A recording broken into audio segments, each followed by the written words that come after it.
Okey, Assalamualaikum. Hari ini kita rakam video untuk tajuk bab 6 dah. Kita masuk bab 6.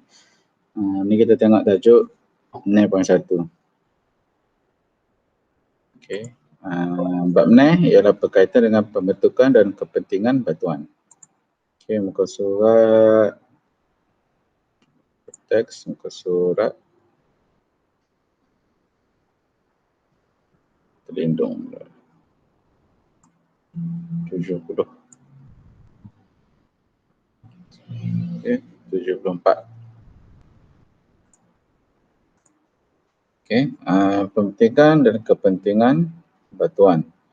Okey, pengenalan dia, batuan merupakan elemen kerak bumi yang bersifat berpejal yang dia terdapat di kerak bumi. Okay, apa-apa batuan yang kita guna, sama ada untuk industri, untuk perhiasan, okay, semua tu kita ambil di kawasan kerak bumi. Okay, di dalam batuan ni pula terkandung pelbagai jenis mineral. Okay, mineral ni yang kita boleh gunakan untuk pelbagai tujuan lain pula. Okay, jenis batuan berbeza mengikut jenis dan jumlah mineral yang terkandung di dalamnya. Okay, ia penting untuk membangunkan ekonomi negara dan juga untuk kita gunakan sebagai bahan dalam perindustrian dan juga untuk industri lah. Okay. Okay, dalam bab ini anda akan belajar pasal 4 item ni, tapi hari ni kita akan tengok 6.1 iaitu mengenal pasti batuan igneous, batuan enapan dan batuan metamorfosis. Okey, ni jenis-jenis batuan. Okey.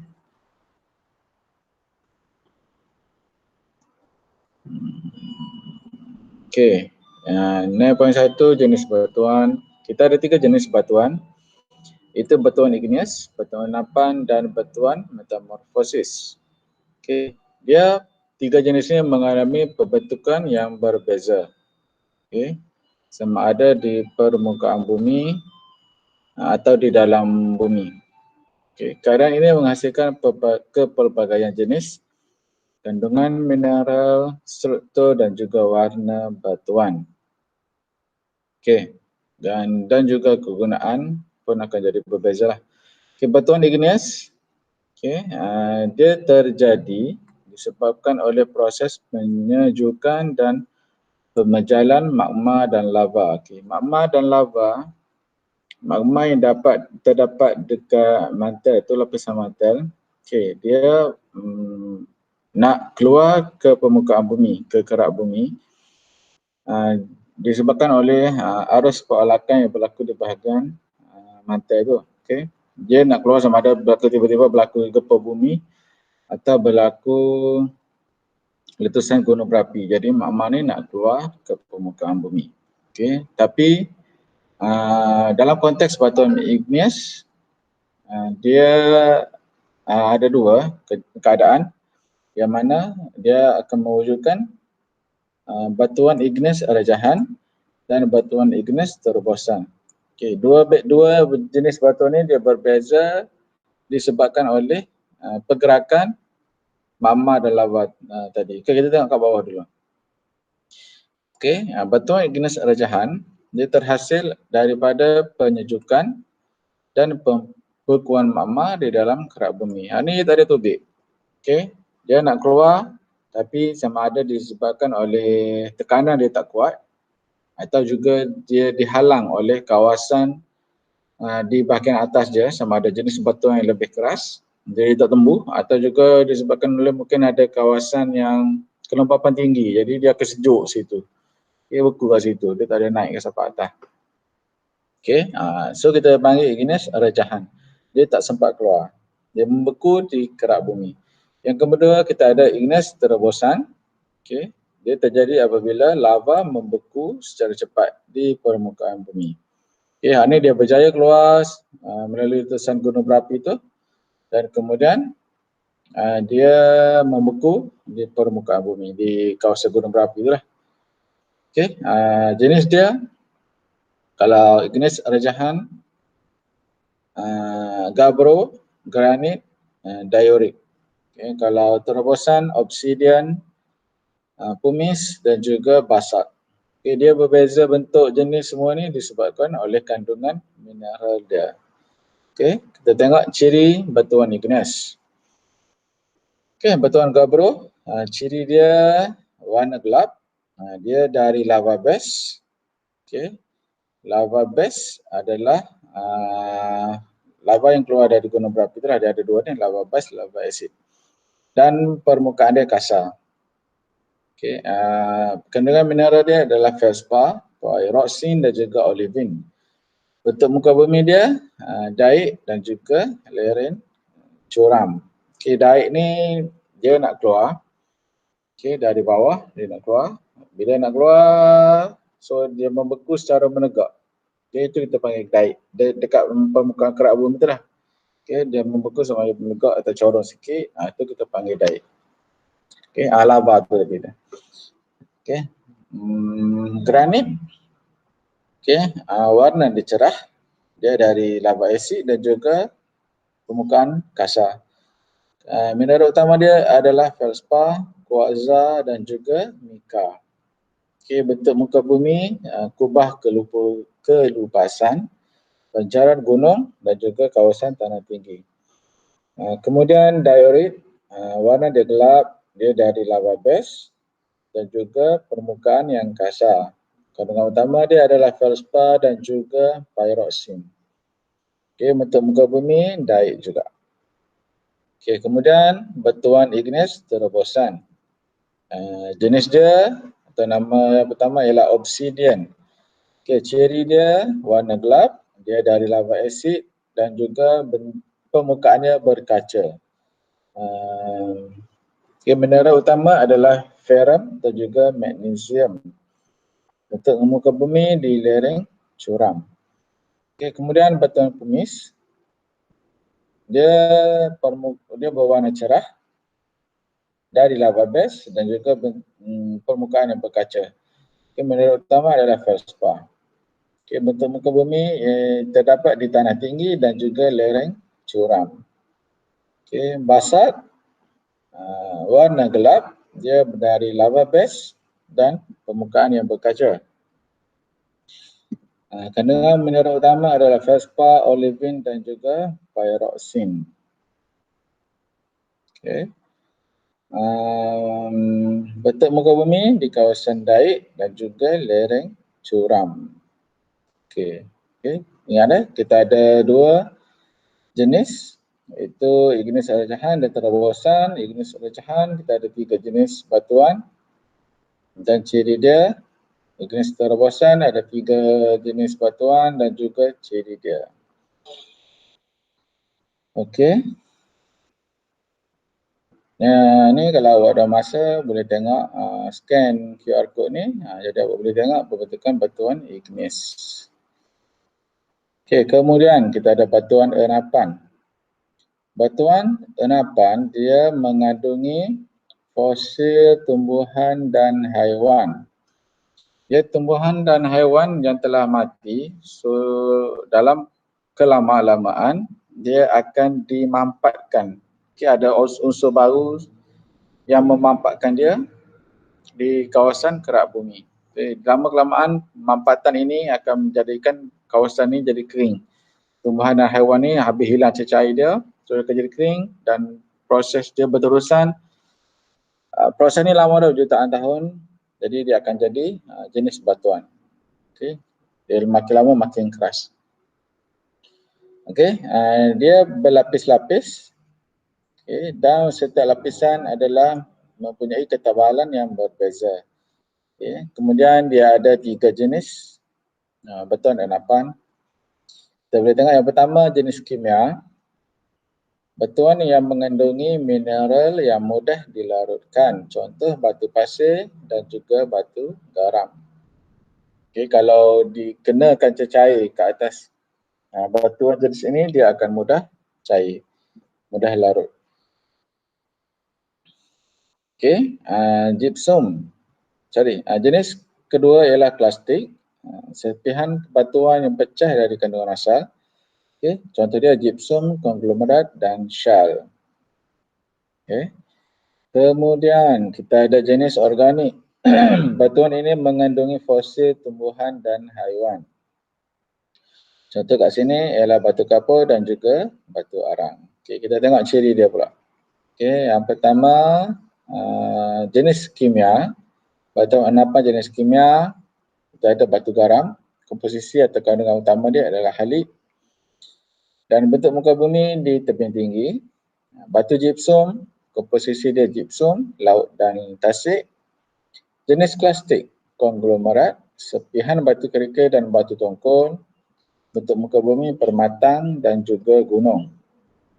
Okay. Permatang ni pun sama juga dekat gunung lah. Permatang ni dia puncak gunung. Kawasan puncak gunung yang tajam, okay, yang menegak. Okay. Jenis klastik, shell, komposisi dia, kandungan utama dia tanah lempung, lempung. Okay. Dia terdapat di cerun landai, lembah sungai dan juga dasar tasik. Okay. Kemudian batuan batu pasir, komposisi utama adalah pasir. Dia ada di tebing tinggi dan juga dataran tinggi. Ini jenis batu pasir dah, bukan pasir tepi pantai tu tak. Nanti lain tu. Ini batu pasir. Okay. Jenis organik, batu kapur, komposisi utama adalah kalsit daripada sisa haiwan. Untuk muka bumi, pandan darat khas dan juga gua batu kapur. Okay. Batu arang, mendapan bahan karbon daripada sisa tumbuhan dan haiwan yang mereput.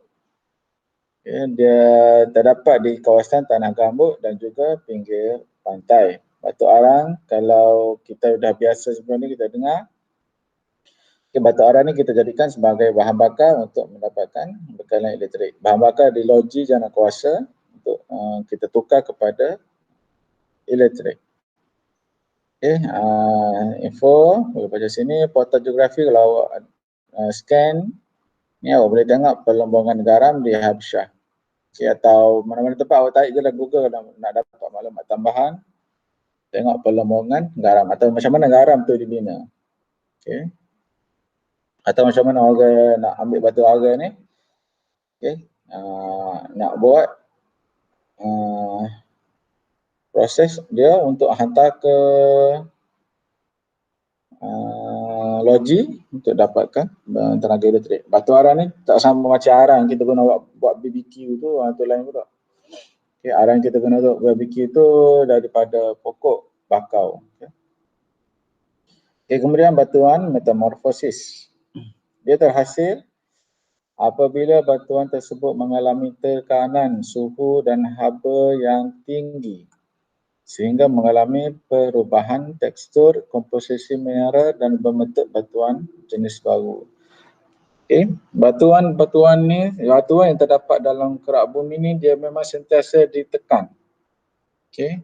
Dia proses itu berlaku secara berterusan di kawasan kerak bumi. Okay. Dan juga dipengaruhi oleh unsur-unsur cuaca yang terdapat dekat bumi lah.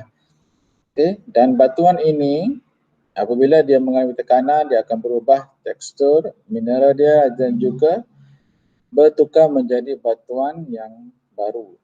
Okay. Batuan metamorfosis dia lebih bersinar dan menarik berbanding batuan asal. Kalau kita tengok apa ni dah ciri dia. Okay. Semua batuan metamorfosis mempunyai struktur berhablur, macam berkaca sikit. Okay. Batuan ini terbahagi kepada dua jenis, iaitu berjalur dan juga tidak berjalur. Okay. Batuan berjalur mempunyai susunan mineral yang selari di dalam setiap lapisan batuan. Contohnya schist dan gneiss. Batuan tidak berjalur mempunyai susunan mineral yang tidak teratur, contoh batu marmar dan kuarzit. Okay, schist, gneiss, tengok lapisan jalur-jalur dia, susunan dia. Batu marmar, kalau perhati batu marmar yang terdapat dekat, ni biasa kita guna untuk buat lantai, rumah atau dinding. Okay, awak akan nampak jalur-jalur dia. Okay. Dan juga kuarzit. Okey, ciri batuan metamorfosis untuk batuan schist, tekstur dia sederhana kasar. Batuan asal daripada selat, basak dan juga granit. Dia membentuk tanah tinggi dan juga permatang. Okay, batuan gneiss, tekstur kasar, batuan asal dia daripada granit, dia membentuk tanah tinggi. Batu marmar, tekstur dia kasar, batuan asal dia daripada batu kapur, okay, tanah tinggi dan gua batu kapur. Kuarsit, tekstur dia sederhana kasar, batu asal dia daripada pasir, batu pasir dan juga terdapat yang membentuk permata sisa dan bukit sisa. Okey, itu saja untuk tajuk 6.1. So kita imbas sikit. Okay, batuan igneous, proses penyejukan dan pemajalan magma dan lava, ada rejahan dan juga terobosan. Rejahan, dia tidak berjaya keluar dan membeku di kerak bumi. Terobosan, terobos. Jadi membolos daripada halangan dia dan keluar membeku di permukaan bumi. Okey, ini jenis dia. Batuan endapan, fosil tumbuhan dan haiwan. Okey, jenis kimia, jenis plastik dan juga jenis organik. Okay, kena ingat nama-nama batuan ni. Okay, dan juga jenis dia. Kalau dia tanya soalan pun soalan di kertas 1 lah, tanya jenis. Kalau kertas 2 dia mungkin tanya dekat soalan sebetul. Okay, bagaimana batuan-batuan ini terbentuk? Itu dah kat tajuk 6.2 ada nanti huraian lanjut lah. Okay, batuan metamorfosis. Dia terbentuk apabila dia mengalami tekanan suhu dan haba yang tinggi. Okay. Ni betul-betul dia. Sorry. Ni ciri dia untuk batuan metamorfosis. Okay, itu saja untuk tajuk 6.1. Dan sila buat nota. Ada soalan tanya dalam grup. Dan juga ada masa nanti kalau dah buka sekolah boleh tanyalah, kita akan buka sekolah nanti kita akan imbas balik sikit tajuk yang kita dah belajar. Ya, ada soalan boleh tanya direct. Yang penting buat nota tajuk yang kita belajar melalui video ni. Okey. Itu saja untuk tajuk ni. Kita akan sambung dekat 9.2 pula video akan datang. Okey. Terima kasih. Assalamualaikum.